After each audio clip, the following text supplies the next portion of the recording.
నమస్కారం. నా పేరు శ్రీరామ్ శర్మ. గౌరవ బాంబే హైకోర్టు ఇద్దరు జడ్జి ధర్మాసనం justice G S Kulkarni, justice Firdaus B Poonawalla ఒక సీనియర్ సిటిజన్స్ ఆస్తుల విషయంలో తీర్పు ఇవ్వడం జరిగింది.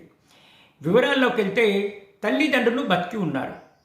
ఇట్లా పిల్లలు వాళ్ళ ఆస్తులు కాజేయడానికి ప్రయత్నం చేస్తే సీనియర్ సిటిజన్స్ ట్రిబ్యునల్లో తల్లిదండ్రి ఓల్డ్ ఏజ్ వాళ్ళు సీనియర్ సిటిజన్స్ ఇట్లా పిటిషన్ పెట్టి పిల్లలు మా ఆస్తిలో భాగం హక్కులు అడగడానికి లేదు అని తీర్పిచ్చింది.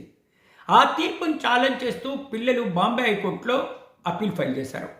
ఇట్లా సీనియర్ సిటిజన్ ట్రిబ్యునల్ ఇచ్చిన తీర్పు కరెక్ట్గానే ఉంది. తల్లిదండ్రి సొంతంగా సంపాదించుకున్న స్థిరాస్తుల్లో పిల్లలకి అనుమతులు లేవు, వాళ్ళకి హక్కులు లేవు. కేవలము తల్లిదండ్రి దయతో ఇస్తే తీసుకోవాలి, కానీ హక్కుపరంగా నాకు కూడా ఇందులో భాగం ఉంది అని చేయడానికి లేదు. కేవలము తల్లిదండ్రి సొంత ఆస్తి వాళ్ళు ఎవరికైనా ఇచ్చుకోవచ్చు, దాన ధర్మాలు చేయొచ్చు, గుడులు గోపురాలకు రాయొచ్చు, స్కూల్కి కాలేజీలకు ఇచ్చుకోవచ్చు. పిల్లలకి కంపల్సరీగా ఇవ్వాలి, పిల్లలకి వాళ్ళు నాకు కూడా ఇందులో హక్కు ఉంది అని అనడానికి వీల్లేదు. ఇట్లా సీనియర్ సిటిజన్ ట్రిబ్యునల్ ఇచ్చిన తీర్పును సపోర్ట్ చేస్తూ గౌరవ బాంబే హైకోర్టు ఈ విధమైన తీర్పుని ఇవ్వడం జరిగింది.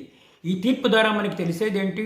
ఇట్లా సీనియర్ సిటిజన్స్ వృద్ధ తల్లిదండ్రుల యొక్క స్థిర చరాస్తుల్లో కేవలము వాళ్ళకే హక్కులు ఉంటాయి, పిల్లలకి ఏ విధమైన హక్కులు ఉండవు అని ఈ తీర్పు ద్వారా తెలుస్తోంది. Thank you.